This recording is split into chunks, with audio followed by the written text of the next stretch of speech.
some international news now. While Reuters agency says workers trying to cool the reactor core to avoid a meltdown have been evacuated. Earlier, Japan's nuclear agency said that levels of radioactive iodine in the sea near the plant have risen more than 1,000 times the usual level. The UN's nuclear agency has warned the crisis could go on for months. It is believed the radiation at Fukushima is coming from one of the reactors, but a specific leak has not been identified. The plant's operator has been berated for a lack of transparency.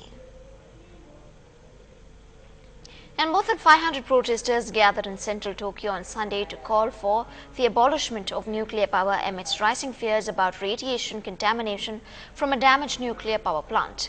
Protesters marched in front of the Tokyo Electric Power Corporation headquarters to voice their opposition in a peaceful protest.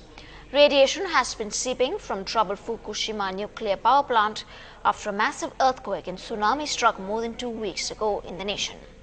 Since then, it has made its way into milk, seawater and 11 kinds of vegetables, including broccoli, cauliflower and turnips. Tap water in several areas of Japan, including Tokyo, has shown higher than normal levels of radiation.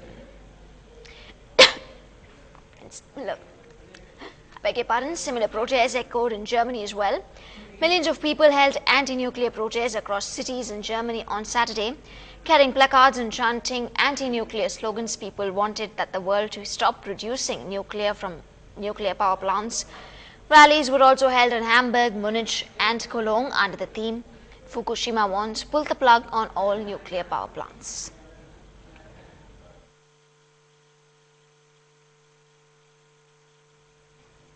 And moving on to news from trouble-torn Libya, well, its rebels have pushed on westwards after recapturing the key oil town of Ajdabiya from Colonel Gaddafi's forces.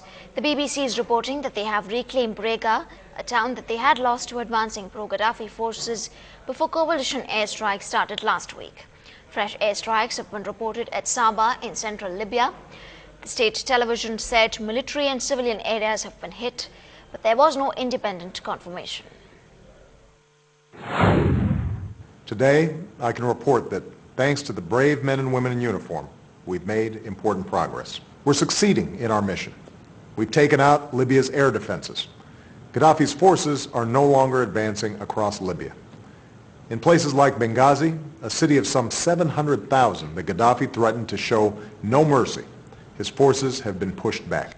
And there was high drama at a hotel in Libyan capital Tripoli when a woman started narrating the story of her abuse to foreign journalists staying in the hotel. The woman claimed she was stopped by Gaddafi's forces at a checkpoint, abused and then led away to be gang raped by 15 men. But while she was narrating her story, the government minders in plain clothes stormed the hotel and dragged her out, bundling her into a car and taking her away.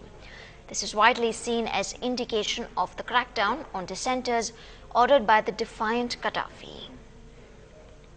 Well, 2 people have been killed in the Syrian city of Latakia during anti-government protests. Officials said the 2 were killed by snipers, but activists said security forces opened fire on protesters in last week. Dozens of people have been killed in a number of Syrian cities in protests against the rule of President Bashar al-Assad. The authorities have blamed the violence on armed gangs trying to destabilize the country. The US and the UN earlier condemned the Syrian government following reports that troops fired on peaceful protests on Friday. And back from news to India, while senior Congress leader Kapil Sibal hit out at BJP's Arun Jaitley a day after the US cable leaked by WikiLeaks revealed that Arun Jaitley had referred to Hindu nationalism as an opportunistic issue for his party. And when asked about the authenticity of the cable, Sibal said Congress will give it back to BJP in the same terms as BJP did to Congress in the parliament last week. BJP gave full credence to the WikiLeaks. So we test them by their own standard, right? Either they should publicly say that their stalling of parliament was wrong, that what they did in parliament was wrong, that in fact they should publicly apologize to the nation, that whatever is said in the WikiLeaks is wrong and inaccurate.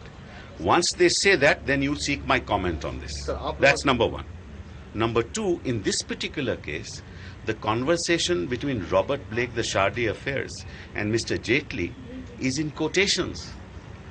He's quoted in the cable that this is the talking point of the BJP, and Jaitley characterized it as opportunity. And in news now on the Arushi Hemraj double murder case, well, the widow of Hemraj, who was the domestic help of the Talwars as well, has now filed an application in the Ghaziabad court, claiming that the probe seemed to be only focused on Arushi and that Hemraj seems to have been overlooked. हमें आज तक किसी ने पूछा नहीं, कुछ नहीं किया। हमने ये सोचे थे कि कोई किसी ने हमको पूछने आएंगे, कुछ बताएंगे। दोनों केस चल रही है, दोनों बराबर की निसाब हो जाएगी, दोनों के पूछेंगे। वो कर रहे हैं, वो उसके आरोसिया की छानबीन चल रही है, हमारी कुछ नहीं चल रही है। उन्होंने ये बताई थी डॉक्टर राजेश दरबार ने, हमारे घर के अंदर जो कुछ बात हो जाएगी, किसी से बात तुम बताया था, तेरे को जेल में खतरा है, ये बताया था, इसीलिए घबराहट बात कर रहे थे उनके, बस इतने बताए, हमें और कुछ नहीं। Well, the National Women Commission has asked the Madhya Pradesh government for a detailed report on trafficking of minor girls. Recently, 21 such girls were rescued by the police. Now, what is more nerve-wracking is that the minor girls were being administered hormones and steroids for fast growth to push them into prostitution. Not a person around. Locked doors is what greets one at this village in Mandsaur district of Madhya Pradesh. The village houses 30 Banchras families who are scheduled castes, and each family has at least one minor girl. Now many of them have fled after intense police raids looking for minor girls trafficked into prostitution. In the last 20 days, police has rescued 21 girls between 1 and 9 years of age. Each girl sold to Banchra families for prices ranging between 20 to 70,000 rupees. A gang of 29 members has been busted. Their target, kidnapping minor girls from railway stations, bus stands and temples.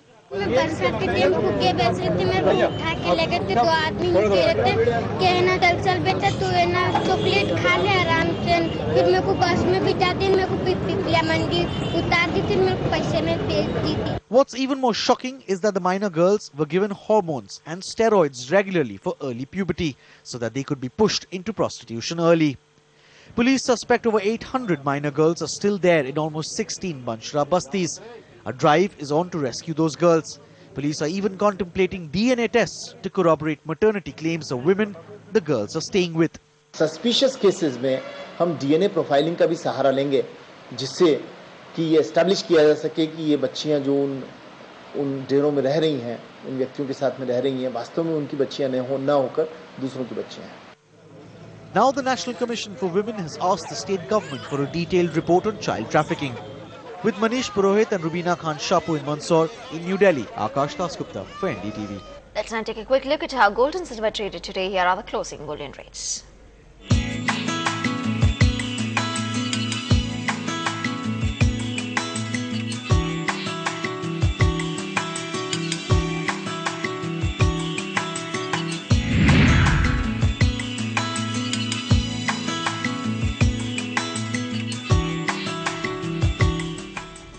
NDTV Hindu's late night news coming up. All hotels in Mohali are filling up ahead of the mother of all contests.